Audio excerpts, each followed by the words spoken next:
Let's do it indeed. Good evening. Good evening and welcome to the round 16 player ratings stream here on the Blue Abroad YouTube channel.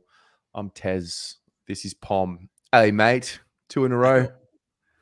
Hey up, how are we doing? 2 in a row. Life's good, isn't it? Hey, this is what life's all about, isn't it? Winning. Winning content. Losing content. I can handle losing. I always can. Not 6 in a row. Can't be watching that anymore. It's too much, but 2 wins is good. Even though they don't mean too much, but they're wins nonetheless. Don't downplay them, Terry. We got very grumpy and upset when we got to about 3 losses in a row. True. True. That is a good point. That is a good point. Hey, everyone. Welcome. Good evening. Good evening. Who we got here? Who's in? Say good day. Let us know who we're tuned in with. Carlton actual slays. Yeah, of course they do. Of course they do. Slay the day. Slay the day. Got Jay, Alex, Nancy. Hey, Nancy. Rowan. Jay again. Lockie. Edwina on Facebook. Hey, Edwina. Christian. Deb is calling in from Goa, India. She is. Good mate of mine, old Dione. She is. She's there on holiday before she moves back to her native Australia. So I hope she's enjoying her final few days out there. We love that. Zainab. Hello. Hello. Cameron. Smiles all around. Smiles all around. Absolutely. Yeah, it's good. It is good. Who else? Wow, there's a lot of people here early on. Tell you what, this time last week, we were people had tuned out. They were done. Hey, yeah, do you know what I mean? We're all back. I mean, it's good, isn't it? I mean, there's something, I don't know.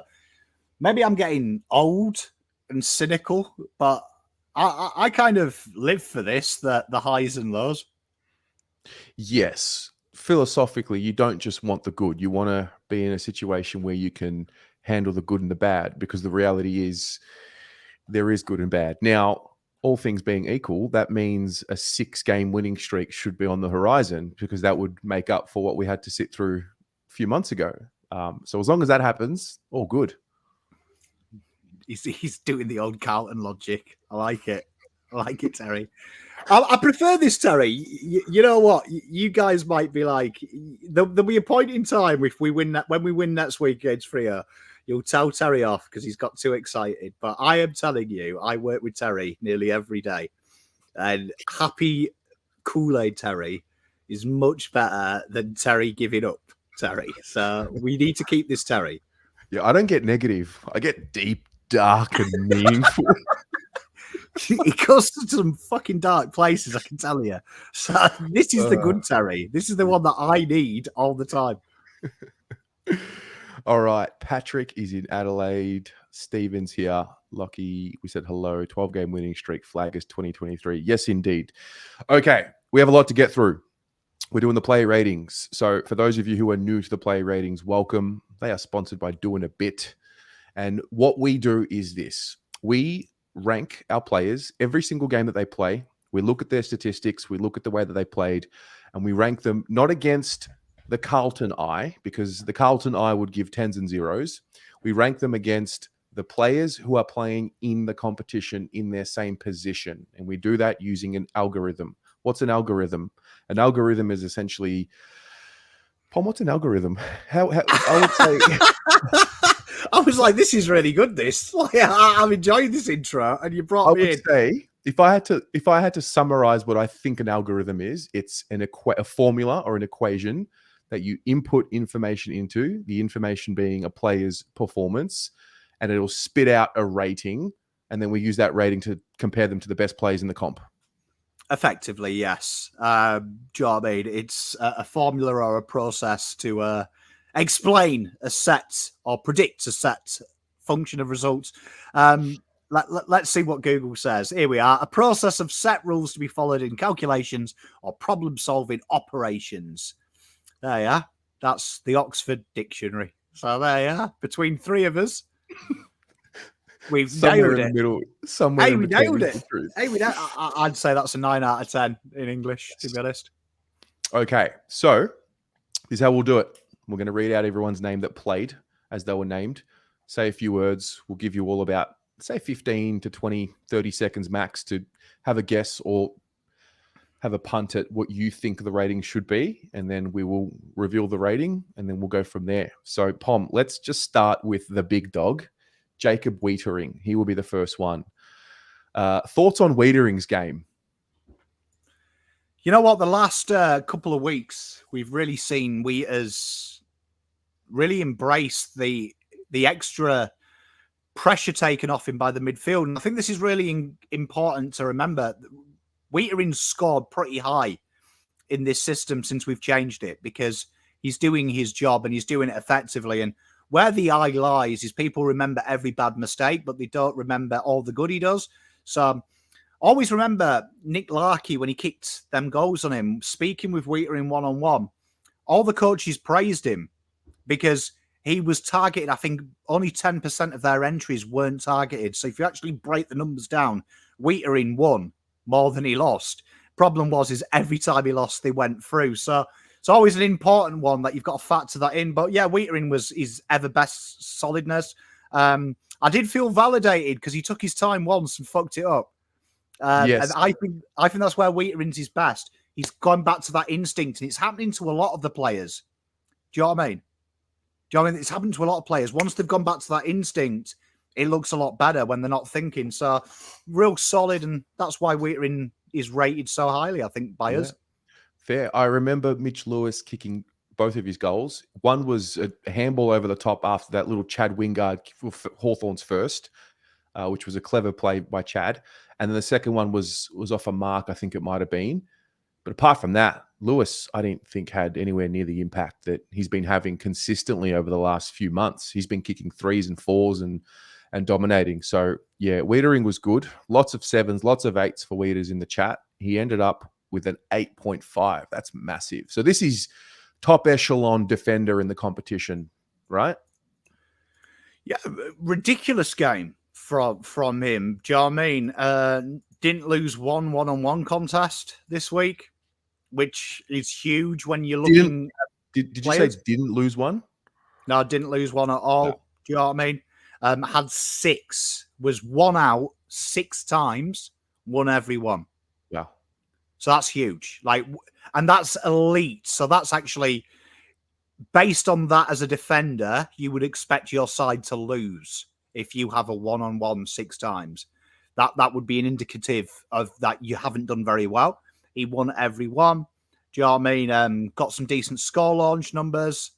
Did everything you'd expect. And this week for Wheaters, his attacking rating was high, which is what we talked about last week. Sometimes kills him. Really good. Okay.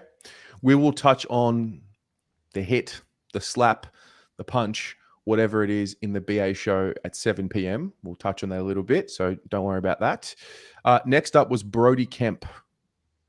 Brody Kemp, he's done his apprenticeship, I feel, Pom. I feel like he's done his time in the 2s. And I know that there is a rhetoric out there, why weren't we playing him the whole time? I actually love the way his story has unfolded, in that he's really been made to earn his spot, really been made to consolidate what he's been doing in the VFL. And it seems like this is that next phase of his career where he starts to get those regular games with that layer of development underneath him. Very difficult position to play, really. And what is really impressive with some of these boys at the moment is they're playing positions that genuinely they've probably not been drafted for in this expectation. He had Fergus a few times, but then he went on to Mitchell Lewis in the back half of the second half as well. So he's probably not a key defender by definition. He's probably that third.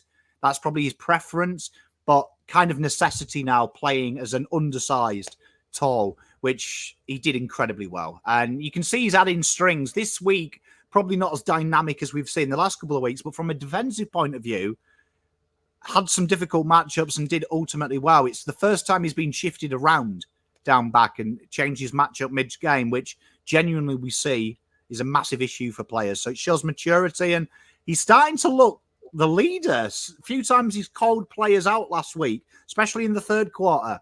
So that's a good sign, refreshing to see a young boy become a man before our eyes.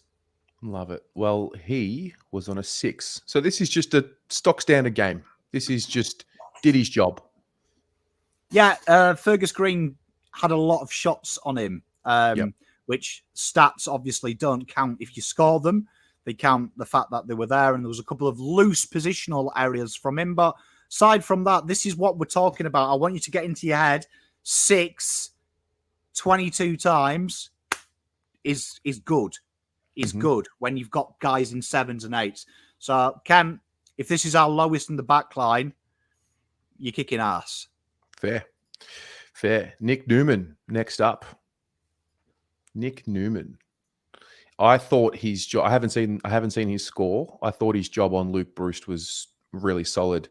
I think, where did I see this comment? I think it was Nick Wishart. Maybe he mentioned it on Twitter. Like, going into the game, Breust is a tough matchup. He always has been for us. Now, I know that after the game, won by 10 goals, and it doesn't seem like much. But going into the game, Luke Breust is a tough match. So I like Newey's game on Breust, and he always seems to find a way to provide that offensive flair, regardless. So when he adds that with his defensive ability, yeah, he was solid. He was okay. You've got to remember as well, it's unforced errors are taken into account in this position. So there was a few of them. Breust did not have his best of games, but Breust did hit his average. Ground ball one-on-ones, he did get beaten a bit and was helped out by team defense. So that will come into the occasion. But unforced errors, them kind of things do hit these players, and just a little bit below, but basically an average game from Nick Newman. Love it. No Kool-Aid. This is good. This is good. All right. Mitch McGovern next up. Chat, what about Mitch? I'd just say solid. I thought he just had a solid game. Well, I mean, Mitch McGovern, he did his things, didn't he? So Mitch McGovern, some interesting points to note. Won 90% of his, only lost once on the deck this week, which is very impressive for a guy his size. Was probably our best performer out of him and Kemp when he played the bigger bodies as well. Did incredibly well at doing that, which is what we expect from him, because that's what he is. His score involvements and his score launches were very good as well from down back. Set us up. Difficulty of kick rating was the highest in the back line as well, which is really important to know. This is what we talked about last week when he scored low. We need him to be really being committed and saying, this is my domain, this is my territory, and took the game on. If I had to guess, I would say he'll have, I think, a 6 next to his name. Oh, wow. 8. Huge. Okay, so talk me through what you just did. You talked about the metrics that he was rewarded for, but what were the things that really put him in that elite category? Wow. Well, tackles, which is a very understated role here. Got 2 holding the ball calls. One of our highest tackles. That's verging on ridiculously elite for a player that has played his position on the heat map. He was up there with Cripps, beat Doherty, beat Ed Kerner, beat Newman, which is a tackle, is a high facet of his game. So that really does come into it. His defensive half pressure acts were all last gasp as well. So real solid defensive, but also his ability to get them going from the back half and beat some of them. One of them tackles was on Fergus Green. One of them was on Dylan Moore as well, who's incredibly good, which isn't a matchup for him. So that's solid. So people might be surprised of it, but this again goes to show the things that you don't take into account of. You get benefits in this algorithm for doing things that aren't necessarily your biggest I see. Biggest asset for your position. So think where Newman scored low, this guy was doing Newman's job effectively for him. Interesting. Yeah, the 6 tackles is quite remarkable. Jordan Boyd is next. Jordan Boyd, I thought he was better this week than last week. Very noticeable. Now, this is an incredible high. This is incredible high score for a guy that plays his role, and it's partly from his vicinity from opposite people. Played a different role as well. Understated this role that Voss played him out the back of every stoppage that was anywhere from halfway. And only Doc had a higher rating defensively on his opposite man in the entire team. So Doc is very good at staying close to his man. Boyd was everywhere as well. A lot of running numbers for a back pocket as well. And wasn't beaten once this week, which is incredibly high. Yeah. All right. Let's have a look. 6.5, which for his position is a pretty solid score, right? Because like we said a few weeks ago, he's not a player that generally gets a lot of opportunity to do much with ball in hand and therefore score high. Defensive, position was incredible. And I think that's his position. Carlton only once dropped having an extra higher up the ground. We actually took 5 in defense, and he played in more of a halfway like a CDM if you were a soccer player. And the ball came to him incredibly amount of times. And anyone who dared to run, he hit them quite hard and made sure it wasn't an easy kick. So incredible game. Love that. Adam Sard is next. I thought Sardi came into the game in the second half more so than the first. Yeah, I thought he rounded out the game and impacted, but I thought for the most part his impact started really increasing in that second half. Yeah, it did. You've got to remember that Boyd, Newman, and Doc will be judged on the same metrics. 0 tackles from Sardi. Okay. Although he won his ground battles, a few missed tackle attempts as well. But all in all, it was just what you'd expect from Sard. Like, this is passable, and his number will reflect that. Okay. Stock standard. 6. Yeah. So 6 is like level. Like you like 5 to 6 is like the difference between, I don't know how you do your exams in the UK, but in the UK, C is considered a pass. Okay. So it's a low end pass. So C minus would be 5. C is 5.5. C plus is 6. Okay. So this is where you need to be happy.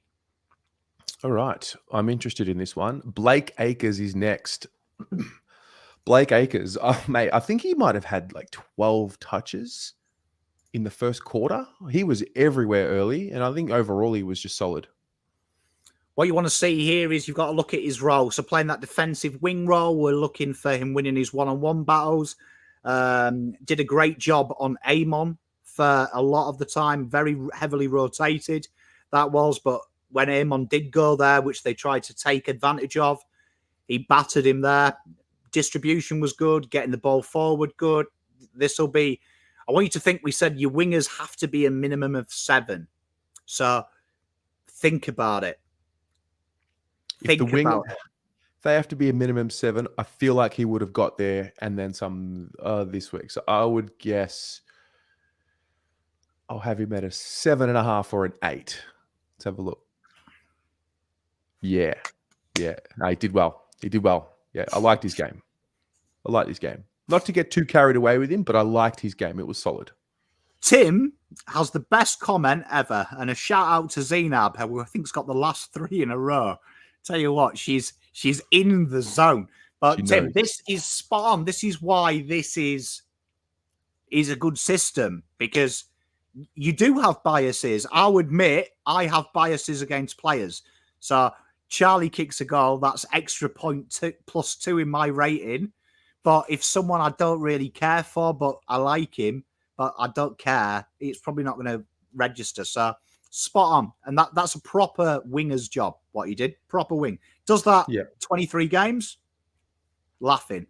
Yeah. And then I think when I zoom out more with Blake, so I'll say Cripps' name next. So, guys, give us your prediction for Cripps. But with Blake, I always zoom out. I don't expect him to be a star, but what I do expect him is to be an improvement on what we had last season, which was Jack Noons and, Lockie O'Brien will say. And I think overall, he's probably had a few games where he just hasn't used the ball very well, and he has his moments, but I think overall he has consistently shown that it is still an upgrade on what we had.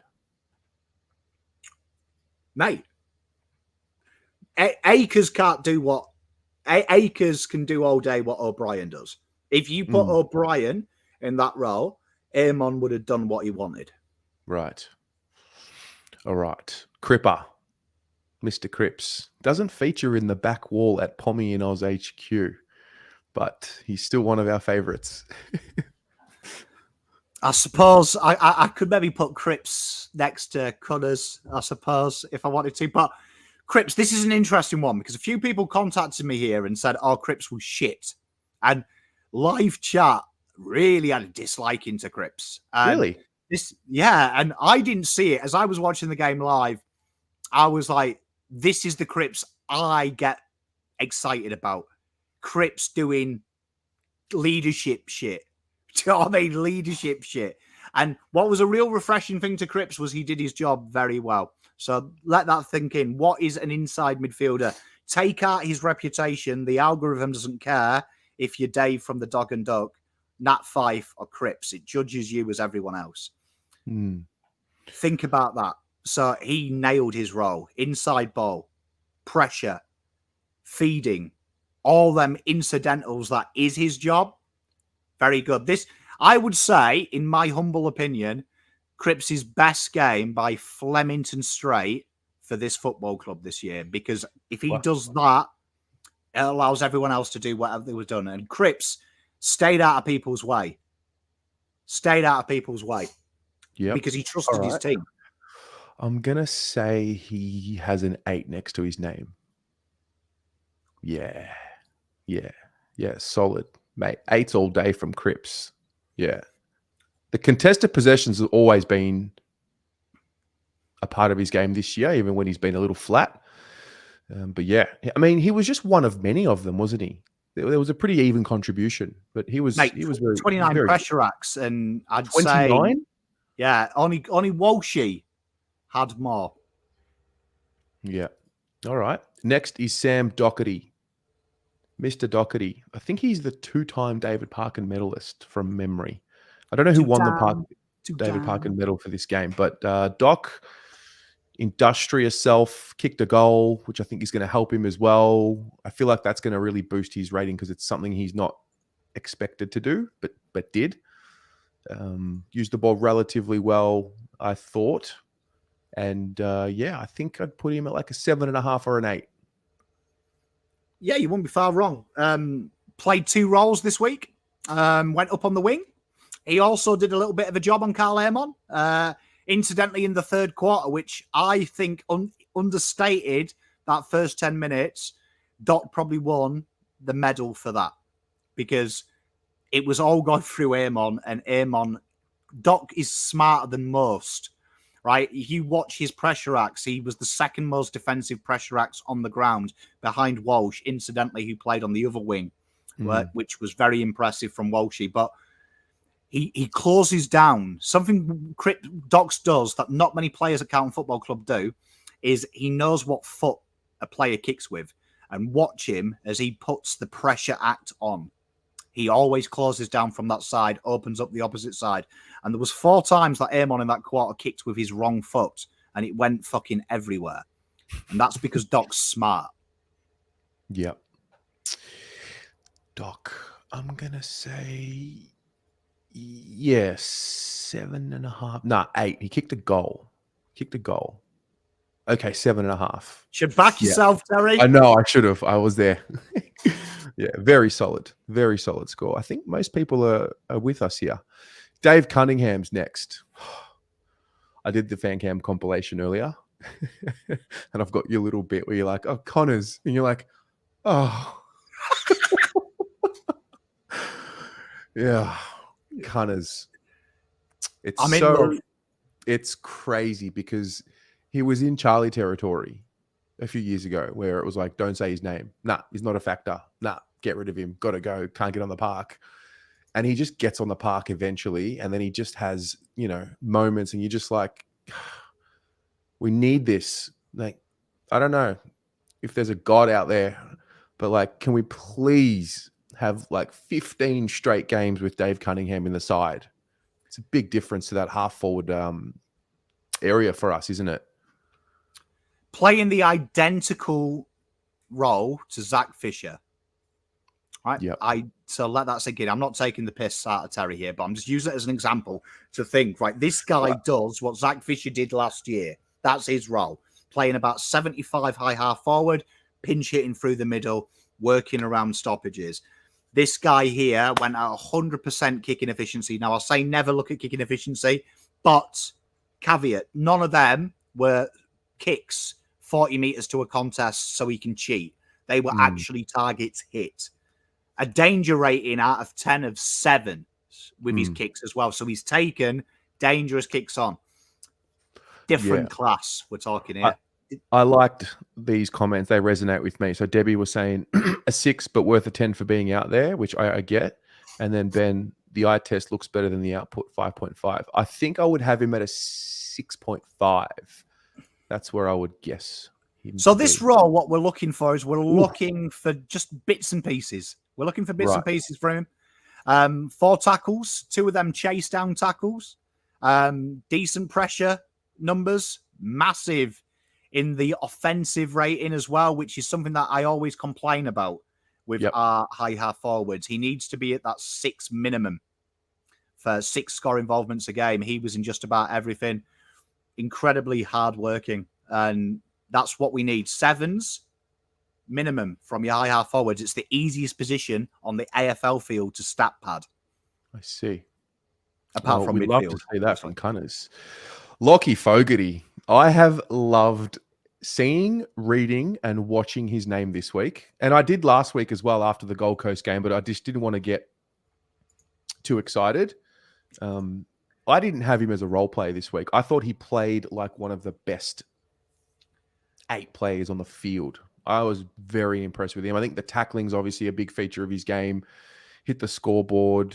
I don't know how many stoppages he attended, but I feel like he was just what you see Durden and Motlop do when they're up the ground. I guess he was doing the same thing, but the difference was he was able to find the ball and use the ball well. I liked his game. 2 things of Fog, right? Yep. 1, identical to Owi's role last year, where everyone fucking hated Owi's, right? Because he didn't kick enough goals. Now he's dropped it, Owi's has, and now he's playing more of that danger role. People still hate him. Fog sets the tone. He's a tone setter. His chase down tackles are real poignant, front and center, very poignant. Big thing about Fog, though, we complain all the time that our guys who come into the team do fuck all. This is the first time I can remember, probably since Cottrell became a sub, we've dragged someone out of the VFL and instantly they've made an impact. Instantly they look ready to go. And now I would say he's actually ahead easily of Motlop and Durden.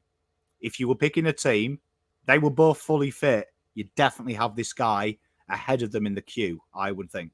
I don't believe we're saying this, like having this conversation. Like, I'm with you. But that's how he should be. Yeah. Injury should get some guy who says, fuck you, this is my job now. Fight someone else. It's a credit to him to perform in a way that is, I mean, and again, not getting too carried away, but he's clearly had an impact above what I would expect. Well, I think I would guess most of us would expect from him. So, I'm going to say 7.5. Yeah.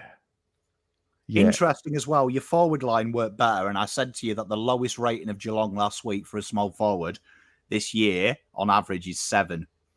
You saw the difference of how it opens up, partly because Martin and Cunners are geniuses and look for the short kick outside 50, changes the angle, makes it easier. But also the hard work. One of these as well was a chase down tackle where it started in the back pocket and he hit them 55 out from goal. Not many small forwards do that, and he did that. Brad Close in the making for me. the kick to Harry on the lead from the defensive transition is the one. I don't know who kicked it out of defense, but someone marked it, handballed it between a Hawthorn player to Fogarty. You can tell that I watched the replay this week. And he was streaming out. He hit Harry on the lead. And it's just, I think, who said it here?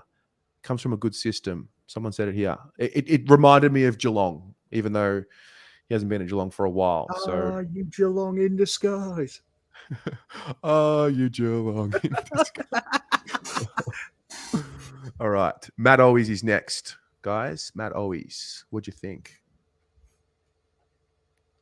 Matt Owies, Pom. How do you look at his game? What are we looking for? Pressure acts, tackles, forward half tackles. We're judging him as if he's Fogarty, basically. They're playing that pocket forward role. They're looking to bring players in. So you've got to think, did Fogarty bring more players in?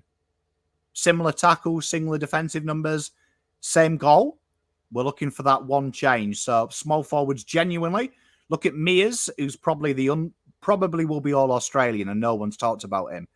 Incredible at bringing people in. So that's where Owies did. So Owies here, he's probably now again at pressure of Motlop, because when you play the forwards we do, we've got room now for one cosy player who's just going to kick 4 or 5 goals. So Motlop will be looking at that and going, I can be the cosy player.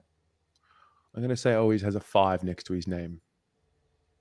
There you go. So that's good output from the small forwards to get between him and Fogarty. We haven't seen that all year for all of them. I don't know if Zainab's hacked my computer. She's on fire. Zainab, my darling, you're killing this.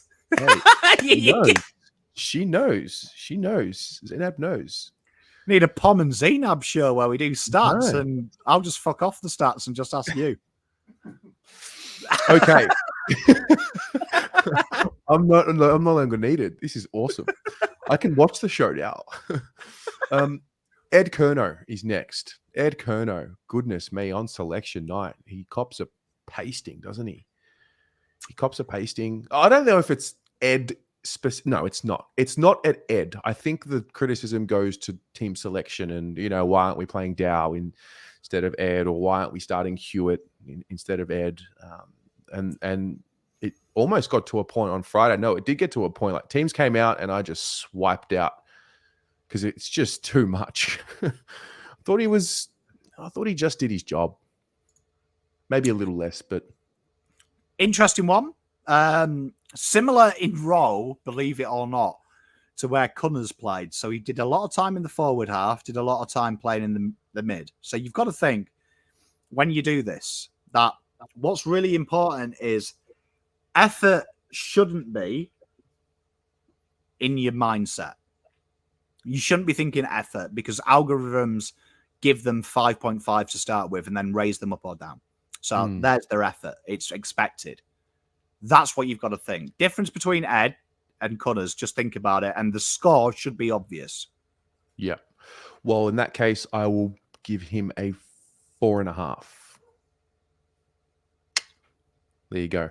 Hey, there you are. Like you say, I'm explaining it and Terry's nailing it. Love this. Go Blues. Charlie's next. I'll say a few bits and pieces more on Ed, because I feel like the conversation will continue to evolve. The only thing, because it doesn't make sense to me why he's selected, if I'm honest. Because I'm in the school of thought of, Cottrell was suspended, so there's that. Dow on the half. Where did Ed play most of the game?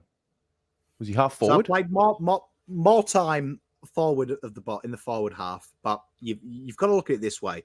He's definitely in a role playing position. He didn't particularly tag. There was no one really to tag. Yeah. And they were nothing passes, really. They were nothing. He was one of the few that basically cheated the disposal efficiency with short sideways balls. Okay. Charlie. Now, Charlie was subbed out, and he was just managed. If we haven't all gotten up to speed with that, I think there was a bit of concern. I was certainly concerned. I didn't know what happened. I was at the game, and 1 minute I'm checking the scores. The next minute I see him running off the field. But He was fine. He was all right, Charlie. He was solid. I thought he was pretty good.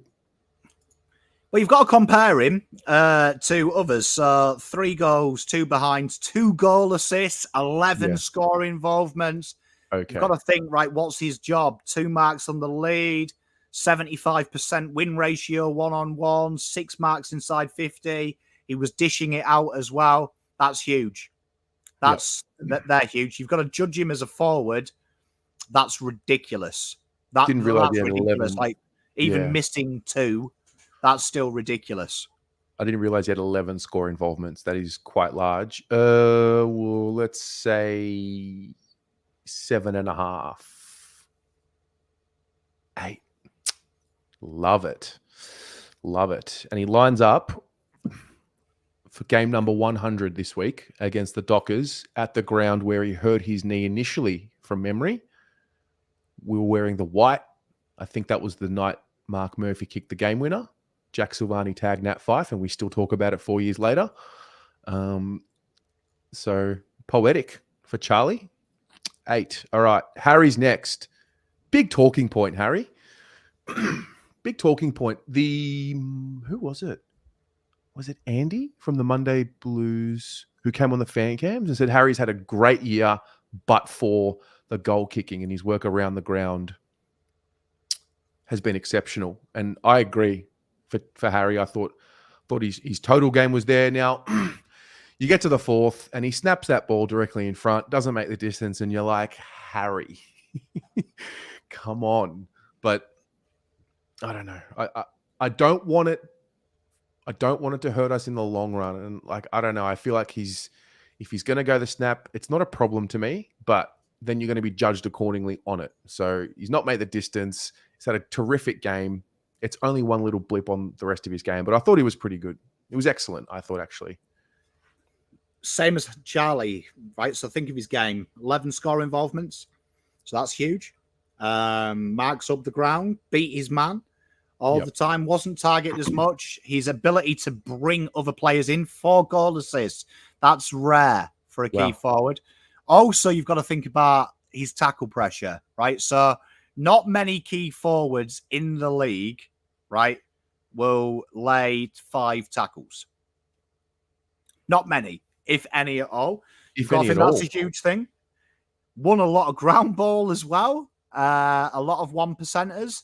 So people will talk about goal accuracy. Don't let the media defy you or people on social media, unless it's someone who's going to explain the stat to you and they're just going to throw it out. They're probably a moron, with all due respect. Goal kicking accuracy, inconsequential if you've got someone kicking goals, a lot of goals. So in this game, Harry brought other players in as well. So I'll forgive him the snap for the other things he does, because genuinely it's 1 key forward, 1 assistant. And if your assistant is bringing everyone into the game, fuck me, we're having a laugh. So Harry, superb game. If you're not playing well, like he didn't kick goals well, he fucking brought it in other avenues. Yeah, he played with a lot more energy. He attacked the ball. He led pretty well. I think he'll definitely have an 8 next to his name, and I'm tempted for an 8.5 because of the 5 tackles. Yeah, let's do it. 8.5. Go on, Harry. Yes. Terry's a football genius. That's big. That's big. That is big. Okay. Lewis Young. So this is interesting, right? Because he will be graded as a ruckman because he played as a ruckman. But he also spent some time behind the ball when Jack was rucking. So how did you go about this? So what we do is we judge him for his rucks this week with the ruck contests and the stoppage contests and things like that every else ruckman did. So we break that down, right, as if it's pound for pound. And then, unfortunately, there isn't many ruckmen in the league that play down back anymore. So we couldn't compare him against others. So what we did is we were fair and we took a third or a second forward, a defender who's playing down the back. So we tried to judge him on them matchups because that was how he played. So solid in the ruck, to be fair, not spectacular, but from where he was, it's not as bad as you would have thought. He was projected to get battered, and although he lost, he didn't get destroyed. He didn't get destroyed. So let that sink in. All right. We'll get some measurements, though, because of his work off the ball was a ruckman, which is rare for a ruckman. Joe mentioned this here, some of his defensive efforts. I think, he let a little bit too much space between him and his man at certain times. I feel like this is a 4.5. Oh, wow. Job done. Fair play. Fair play. Sammy Walsh, the birthday boy, 23? Fuck me, that makes me feel old. How old are you? Can't believe I'm getting excited by a kid. 23 years of age, Sammy Walsh. He was solid. He was solid. The vision of Walsh streaming in through the midfield in space is the vision that we need to see every week. What was his heat map like? Where was he on the ground? Because he was named on the wing. Did he actually play much on the wing? He did play quite a bit out wide. Yeah. Again, they favoured that second receiver, almost like an inside centre in rugby. He's now hanging out the side of the stoppage and waiting for it. Keep saying this. He's not an inside contested bull. You want him in a little bit of space. Yeah. And this guy dominated. And it's interesting, the highest scorers in here are very similar to the coaches' votes. So that's reassuring to know that obviously what the numbers see, the coaches see in real life as well. You'll see his numbers, very impressive from Sam Walsh. You mentioned that he was the highest pressure axe on the ground. Was that right? Highest pressure axe. His score involvements, absolute ridiculous 13. Mate, we're doing. Only Cripps and Mackay had more direct goal assists. You are talking about a game that if he played for Melbourne, he'd get the hype that Petrarca's got, because this is a very similar. His numbers on the ball were akin to Tracker, and we know how the media get like this. This has to be an 8.5. Yes, yes, it was very good. He was. And news just in. I'm going to trust a lot of you here that are writing this in. Weidering's off. That makes me laugh. Some twat forgot to press record on the camera. They've deleted the emails. Can you imagine that? That is the most Carlton got off ever. Oh shit! Yeah. I recorded the last 10 minutes of the Ashes over the fucking CCTV footage. Shit! Fantastic. Well, we don't need to talk about it on the BA show. Well, we will, but that's good news as well. Chera is next. This guy, mate. I'm going to try and stay composed, not get too over the top, but he was very good. Very good. Top echelon type game. Worth noting that a big upturn in Chera's form in the last 4 weeks is akin to the big upturn in Walsh's form. And all they've done from a structural point of view is switched places.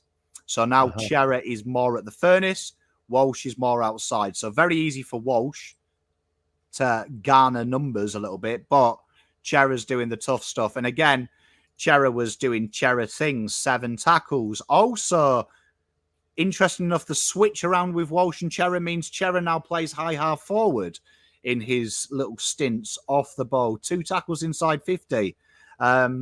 Big difference between him and Walsh's game, though, was the running down back. So you actually saw Walsh covered far more ground in a defensive route in the terms of chasing someone, as opposed to Chera. Chera was more in a system defense. Walsh was attacked a lot and did his job. So that will go against him versus Walsh, but both incredibly high games. Yeah. I think he will score an 8.5, maybe a 9. 8. Okay. Love it. Love it. We need to update this photo of a shaved head. We can do that. We need that, but that's good. That's good. That's what keeps us level. Very, very interesting. Okay. Jack Silvani. Was this the first game? Did he play against? No, he didn't play against Gold Coast. So this was the first AFL game that he played since he was dropped.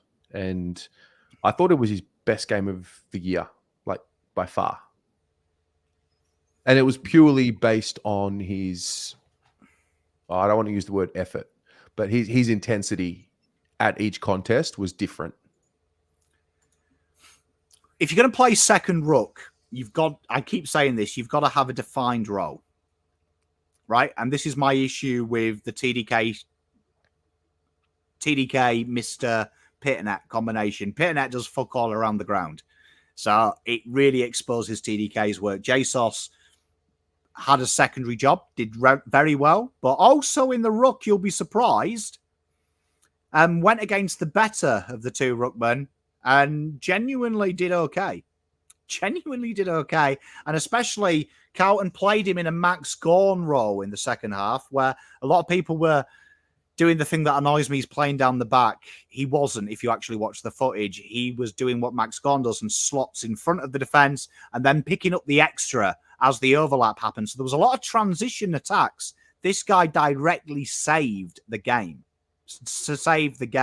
So incredible game by JSOS. And as a ruckman, ridiculous that he performed as well as he did. I'm going to say 7. Wow. So, okay, run me through. What were the indicators? What were the key things that bumped his score up? So that's awesome. So with rucks, why Young may be a bit of a surprise to you as well is because we also run with the rucks their expected ruck matchups. So ruck matchups here, JSOS should have got battered by Ned Reeves and Meek, but he held his own. Do you know what I mean? He held his own. He did enough for a second ruck, even though he was a primary. But then the work around the ground, people don't talk about this, but there's so much we can talk about JSOS. And I've given him a bit of a pep talk saying that I don't think he does enough. Right? Do you know what I mean? I don't think he's got a defined role. This is the role when we're intermittently putting in there 10 score involvements. Insane. Beat the defenders, beat the ruckman 7 times out of 7. Ned Reeves and Meek, 4 versus Reeves, 3 versus Meek, when the ball hit the deck. Now, let that sink in. He's tiny. They're big. Incredible to do that. Shouldn't be understated. That is elite as a midfielder, them numbers. As a pretend ruckman, that's outrageous. Well, he found the standard. This is what it's got to be. Okay. 4 more. Matt Kennedy's next. There was a word someone used last week, which I've forgotten, but it was like workmanlike or industrious or just, what was the word? Do you remember? Someone used a word and it was like, yeah, I really like that word. Anyway, did his job. Tick. Interesting one, this. You've got to compare this. He's Audi Cripps. He's Audi Cripps. And what we judge Cripps on, we're judging Matty Kennedy on. So that's what you've got to try and get through to your head. Did you notice him, honestly, as that? So very, very below average in the stoppage stats, ground ball gets, things like that. If I told you that Hewitt, pound for pound, was actually better on the ball than Kennedy, that might answer it. Okay. Yeah, I feel like it'll be a 5. 4.5. Okay. Jack Martin is next. Very similar to Cunningham. You can't trust to say their name, and we haven't been able to trust to put their name in conversation. And I think Vossi mentioned it as well. I mean, you watch him play, and you're just left wondering, like, how do we bottle this up, and how do we get, the next 10 games, or what is it, 8 games? Well, depending on how you look at things, how do we get the next 10 games from Jack Martin in a row? He just plays football. Plays football. People annoy me. Oh, why do they get injured? Oh, why is my life shit? Right? Sometimes you've just got to keep on going. Do you know what I mean? And Jack Martin's had a fucking horrible route. So did Charlie Kerner. He's back. So did Caleb Marchbank. He's not back. He played, 20 minutes of VFL. So if it's going to happen, it's going to happen. But there's no evidence of this guy's class. And I want to give a shout out before I give his rating and why. This guy's a genius. This guy, it ain't close for a high half forward. Although Jack Silvani had a good game, if it's between them, Jack Martin wins every day of the week and probably 8 times on a Sunday, because what he brings you is something different. And people talk about Jack Silvani's IQ. I want you to go back and watch the second half when they started to get some momentum. Watch him and how he reacts. When Carlton have this tendency, and Jesus is the biggest offender, he attacks the ball carrier. Jack Martin trusts his guys, and he ran and got the handball received. And it took the short option, which Blake Hardwick froths, the bailout option. And Blake Hardwick got crunched twice because of it. That is football IQ. He was like, Foggett will get him. I'm going to take away his option. Stopping the one out, stopping that horrible crossfield kick that cuts us apart. So, J Mart, if you're watching, hair's a little bit questionable. Football is fucking good, though, mate. Football is good. Yeah, solid game. See what Connors did. He's got a bit of a skin fade going, a little long on top. You're not a fan of the hair, mate. Mate, player of that caliber has to have an X Factor haircut. Like, get yourself to one of Terry's barbers, get you send something wacky, go out there and have a bit of fun, my kid. Love it. 7.5 for Jack Martin. Very good. Chincotta. I've got to say, I don't feel like I noticed him too much. Didn't lay a tackle, which I feel like will work against him. Obviously plays a role. I felt like I noticed him a bit more in the Gold Coast game than this one. So it was just one of those days. This is one of them that's an interesting one. Him, Ed Kerner, and Matt Kennedy, you kind of say when the players do their job, they're surplus, right? And their numbers will reflect that because everyone did their job. So Chincotta's a really interesting one here because we talked about it last week. Back pockets either have to do their job for sixes or bring you something spectacular. And Chincotta probably will look at that game and go, I didn't really have much option. It was a meh game. Yeah. I'm going to say 5, 4.5, 5. Fuck. 4.5. Fair. And then George Hewitt. He played. Let's have a look at this for a minute. 16% game time. He had 6 handballs, a mark, and 3 tackles. And he had that sidestep, the selling of the candy move that he does. And he was sharp with it. And he looked fit, a lot more fitter than what he's looked. Handball's Small back. sample size. Pardon? No, but handball's back. And I keep telling you it's easy. So what people talk about the Dow, we'll talk about it on the show in about 20 minutes. It's fucking easy to come out. Just so you know, play a quarter. Can't tell you how easy it is. There's a reason that the soccer players that are professional subs ain't that hard when you're sharper than everyone else. But all in all, good. And makes an argument. Is it time maybe to create a rotation like some good clubs have? Pulling Kennedy out, sending him to VFL, get some ball, bring Hewitt in and play that pure defensive position to allow Cripps to do what he does. I'm going to say he will probably get like a 4.5 or a 5. Yeah. Incredible. All right, let's have a look at the snapshot. So for those of you who have played since we moved to the system, you have an idea of what it looks like when we lose. This is what it looked like on the weekend. Hey. So talk me through this. Obviously a lot of green. I think we might have had 2 or 3, maybe 4 greens in those losses, if any. Right. So what I want you to get out of this is what we keep saying about these ratings. You need your key battlegrounds 6.5s and above. So look at that. Let's go for the 7.5. 7.5s to me are, if we do this with Collingwood, about 9 of their 22 will have 7.5.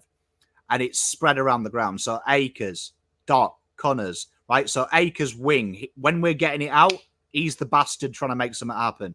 Doc, he's that guy who's there doing the hard yakka, working between us, that conduit. Connors, Fogarty, they're your forwards. They're working off the big guys. Martin, they're your forwards. He's been an option for the big guys.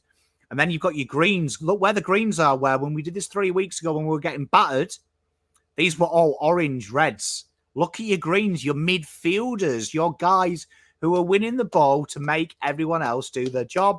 No surprise that everyone comes up and a few of them, with some average scores. But that is what we're looking for, albeit I'll say it before you do, against Hawthorn, but good. Yeah. So just to recap, because we did this with Dow, Hewitt's score is standardized as if he had played a full game based off what his output was. So you don't like a per minute type average. Yeah, so it's a tough thing. It's a tough thing. It's a tough thing to do with sub for such a small period of time. Yeah. Obviously, he played the more defensive role. So those who were observant may have seen he did something where Kennedy got punished. So when the midfield is playing incredibly well, Carlton commit 3 of them to go forward, which is why I keep complaining none of them kick fucking goals, because they get caught up too defensive. Hewitt versus Kennedy, one of them will have to play that defensive midfield role to stop them coming out of the back. So football logic, Hewitt did that better than Kennedy, right? And it's probably his game. Kennedy is like a hybrid and he likes to go forward. So real important to remember. It sounds harsh, but they're just cold, hard facts. Do you know what I mean? We don't give praise for doing nonsense. We give praise for doing things we can prove. So Hewitt, Kennedy, probably a straight swap. There we go. Well, there's the ratings. There's your round 16 ratings. I love winning content so much. So much. I'm so grateful. So grateful to be doing winning content. Losing content sucks so much. Losing 6 in a row content sucks even worse. So anyway, I love losing. All right. So guys, there's your ratings. Thanks for tuning in. Give us 5 minutes, 4 minutes, and the Blue Abroad show is next. I can't wait for the Blue Abroad show. See you in 5. Thanks, Pom. Go Blues!